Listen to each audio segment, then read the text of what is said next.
Y+ सुरक्षा घेतली याचा अर्थ लोकांचा तुमच्यावर राग. ओमराजे कसा भेदणार हा चक्रव्यूह?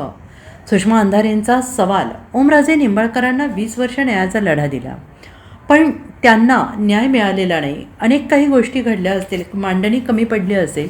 त्यांच्यासोबत आमच्या भावना आणि सद्भावना आहेत, असं मत ठाकरे गटाच्या नेत्या सुषमा अंधारे यांनी व्यक्त केलेलं आहे. ओमराजे यांनी दिल्लीला जाण्यापूर्वी मेळावा घ्यायला हवा होता.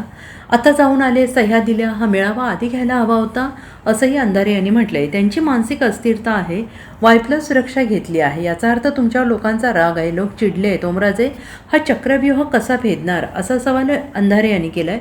नागेश आष्टीकर यांच्यासारख्या लोकांची आर्थिक कोंडी झाली आहे. निधीबाबत राजाभाऊ अरविंद सावंत, अनेक काँग्रेस आमदार खासदार यांचे सुद्धा मत आहे. औंढा नागनाथ स्मरून तुम्हाला काय वाटते?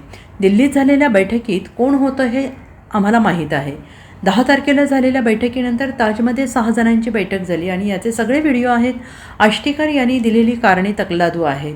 मान मिळत नव्हता, मग उमेदवारी कशी काय मिळाली, असा सवाल अंधारे यांनी केला आहे. मला धमक्या येत आहेत, याबाबत मी पोलिसात तक्रार दिली आहे. स्टेटमेंट होतं ना, हे स्टेटमेंट विशेषतः ओमराजेंच्यासाठीचं स्टेटमेंट पर्टिक्युलरली.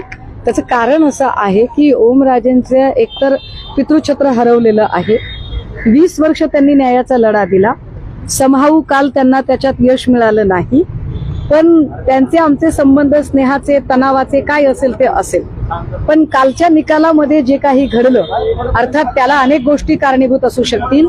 त्याला अनेक असं काही घडलेलं असेल की पुरावे असतील, साक्षीदार असतील, युक्तिवाद असेल, कुठे ना कुठे मांडणी कमी पडलेली आहे, ज्यामुळे त्या निकालामध्ये वेगळा निकाल आलेला आहे. पण काहीही असलं तरी ओमराजेंच्या मातोश्री ज्यांनी 20 वर्ष निकालाची प्रतीक्षा केली, निश्चितपणे त्यांच्यासोबत आमच्या सद्भावना आहेत, आमच्या संवेदना आहेत. आणि त्यामुळे काल या निकालाच्या नंतर ओमराजेंची एक उद्विग्न प्रतिक्रिया जेव्हा आली, तेव्हा ती उद्विग्नता बघून बापाचं हृदय म्हणून उद्धव साहेबांना थोडंसं गलबलून येणं स्वाभाविक आहे. पण काल फक्त ओमराजेंच्या संदर्भातच एवढं प्रेम का? कारण अनेक आपले ओमराजेंच्या संदर्भातच असं नाही, चर्चा करतात बाकीचे 5 खासदार आणि एकीकडे ओमराजे निंबाळकर. नाही, मी आपल्याला पुन्हा एकदा दुरुस्त केलं पाहिजे. बघा, ह्या सगळ्यांमध्ये चर्चा कुणाची होते? नागेश पाटील आष्टीकर, संजय देशमुख, संजय दिना. कारण संजय दिना शेवटच्या क्षणापर्यंत खोटं बोलत राहिले. आपण सगळ्यांनी बघितलं शेवटच्या क्षणापर्यंत, मी इथंच आहे, मी बाथरूम मध्ये, मी इकडे आहे, मी तिकडे आहे, असं खोटं बोलत राहिले.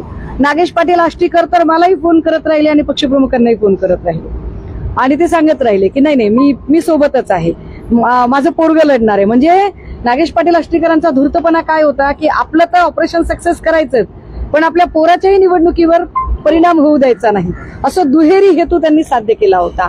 संजय देशमुखांचं काय आहे, तर ह्या सगळ्यांना मुळात हा सगळा थवा उडवण्याचं कामच हे संजय देशमुखांनी केलं. हे मी कालही सांगितलं, ते मी आजही म्हणते.